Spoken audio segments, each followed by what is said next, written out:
Hello, Radiant Changemakers. I hope all of you are doing great and staying safe. And thank you once again for all your continuous love and support over my channel. Thank you for supporting the thoughts which I am sharing these days on YouTube. And it really motivates me to keep going. Well, today's video is a bit serious, and this comes from direct messages which people have shared over my Instagram handle. And they have asked me, how did I recover the loss of my beloved mother? Because they are in pain, they have suffered from the loss of their loved ones, and they want to understand, how did I recover? What did I do to recover from the loss of my beloved mother? It took me, honestly, some time to make this video, but I believe how I turned my mental mess into a message. It's very important for others to know, so that others can be empowered to deal with this traumatic situation and come out and bounce back with the equal energy into their normal lives. It's not easy at all. Till today, I suffer, and till today, I miss my beloved mother. But yes, I followed some techniques, I followed some mind mastery, and it really empowered me, it really enabled me to come out of that grief. And I really would like to, share these techniques with all of you, so that you can apply the same and at least try to come back and take life as normal. All right? So I would first narrate my personal story to all of you, and how I translated my grief or my mess into a message.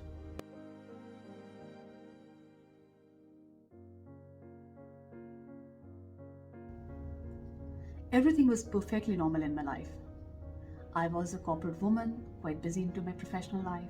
I was a loving daughter, a lovely sister, a perfect wife, a doting mother, a dutiful daughter-in-law. In short, I would say that I was fulfilling all my life responsibilities very well, and I felt always so content and so fulfilled. Till one fine day, I got the news on one afternoon, that was on 4th July 2013, that my mother was no more. We lost her to stage 4 cancer. My mother was in one of the noblest professions. She was a school teacher, and she was a strong woman. She fought against this deadly disease for 2 long years before giving up. She was my role model. I was extremely close to her. She was my best friend, someone whom I could share anything with. She was my best mentor in life. Until today, I miss being with her. Losing her was like losing everything in my life. My world collapsed right in front of my eyes. I was devastated. I became so small and started to remain and stay in my mental box. I took up my emotional home, grief. And I started to stay here, not ready to come out. I socially distanced myself with everyone, my colleagues, my friends, and even my family. I was not ready to recover. Staying here in my mental box eventually took a toll on my body, and I started to have panic and asthma attacks. Quite frequently, I would land myself into emergency wards amidst doctors, nurses, and heavy medical equipments. I was not ready to recover. I was referred to counselors, psychologists, psychotherapists. Nothing helped. So many counseling sessions, but since I was not ready to recover, I was not ready to come out of my emotional home called grief, nothing worked. My family was suffering, my husband, and so did my 2 young daughters. They were on the edge. I hit the rock bottom, and I was suffering too, but I cocooned myself into my mental box. Till one fine day, my 2 lovely daughters, they came to me, tears rolling down their cheeks. They hugged me tight, kissed me on my forehead and said, "Mama, we want you back. Please come back, and we will help you out." And it was that day that I started to work upon myself. I broke my mental box. I stepped off my emotional home called grief, because I knew my family was tearing apart. Journey to recovery was not an easy one. It was a Herculean task. But with the support of my family, my friends, and even my colleagues, I could really recover. And I learned some life lessons during this recovery process, which I would really like to share with all of you. So that if you follow these, I'm sure, I'm really hopeful that at least you will be able to bounce back. And in this journey, when you work upon your mind and your emotional home called grief, you will learn resilience. You will be more strong to face difficult situations, to face adversities in future. So the first lesson which I learned in my life, number one, was life spares none. I tried to believe that if I am a living being on this earth, life will not spare me. Anytime adversity can strike upon me. So I should be ready for the challenges of life. Instead of accusing myself, why me? I started to say, why not me? And recently when I heard Dr. Lucy Holmes saying that adversity doesn't discriminate. Indeed, it does not. It may come upon anyone, and this time I was that one. Suffering from my mother's loss was something which I had never imagined about. My mother was suffering from cancer and she was gradually recovering. She was giving us positive signs. But cancer recurred. And this time it did not spare her. So I came to the understanding and belief that life spares none. If you are a living being on this earth, just like you are having happiness and joys in your life, you will have sadness and adversities. I started looking around people and I realized that my pain was nothing when I saw others, how they suffered through natural calamities, through the loss of their entire families. And I realized, yes, it's okay to move on because life spares none. Number two, I started to work upon myself by giving myself a 90-day challenge. And this 90-day challenge, I focused on self-care. I developed a messages approach on which I focused upon my self-care. So this messages approach basically helped me to get through this difficult phase or the emotional grief I was going through. I started to meditate. I started to exercise and do physical activities for at least 30 to 45 minutes during the day. I started to sleep, a mindful sleep. I started to socialize and connect with people. What I did, I did start to donate. I started to write a gratitude journal.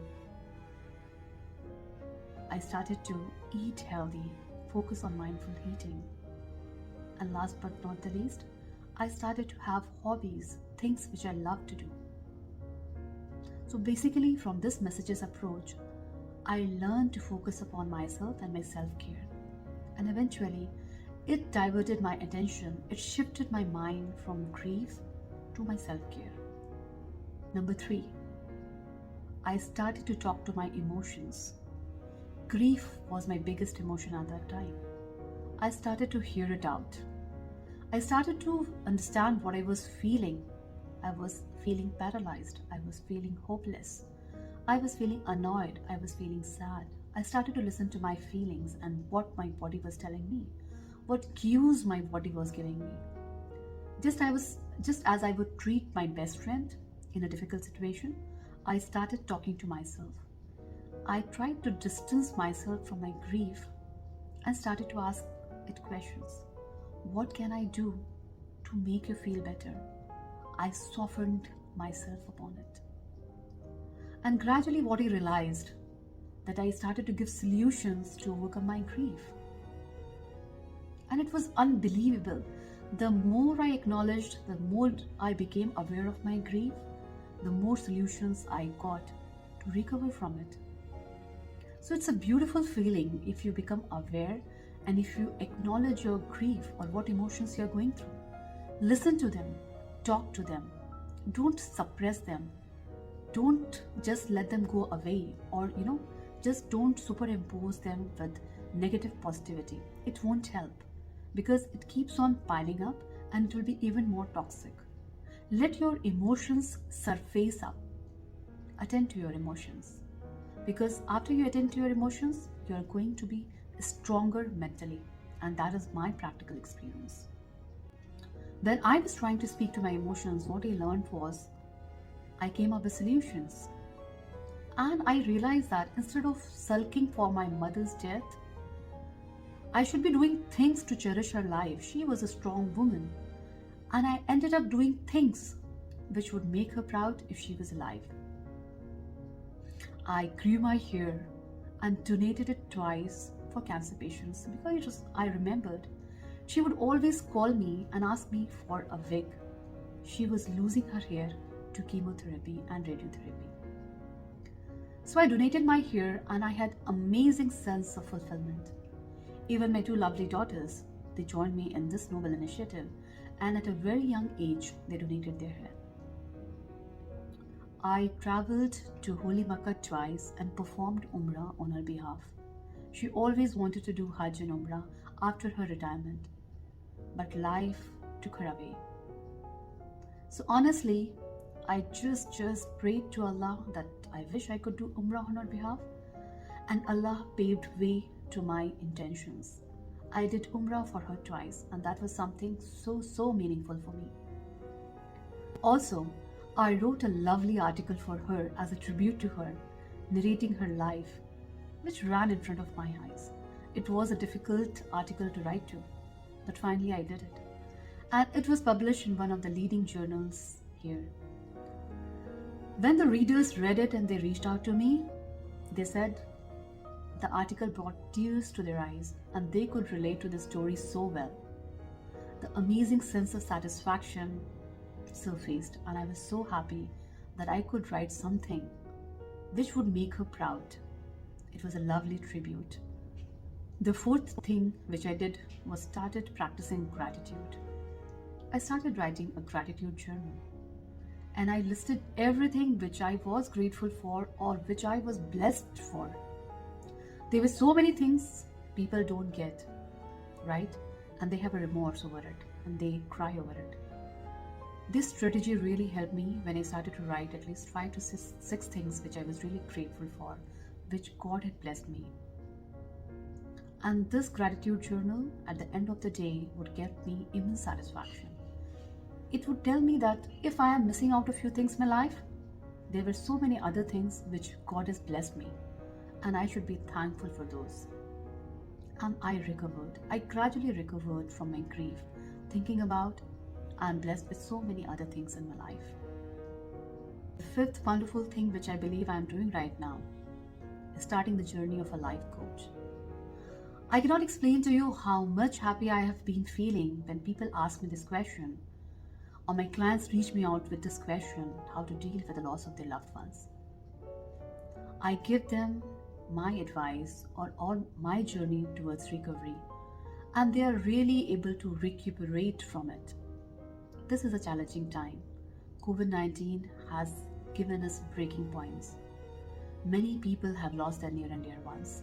As a life coach, if I am able to make a difference, even in the minds of one person, I believe my purpose is solved. So here I am in front of all of you today to share my journey from my mental mess to a message to all of you.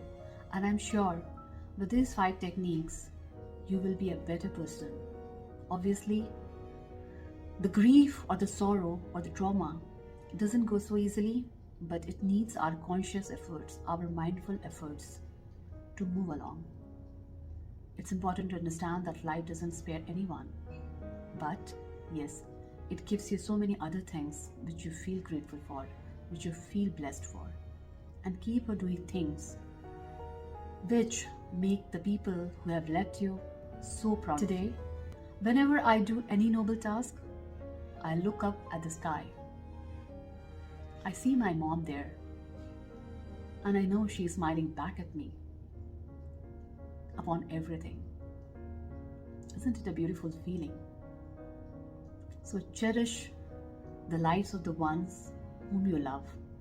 They have left us in this world, but they are looking at us from above.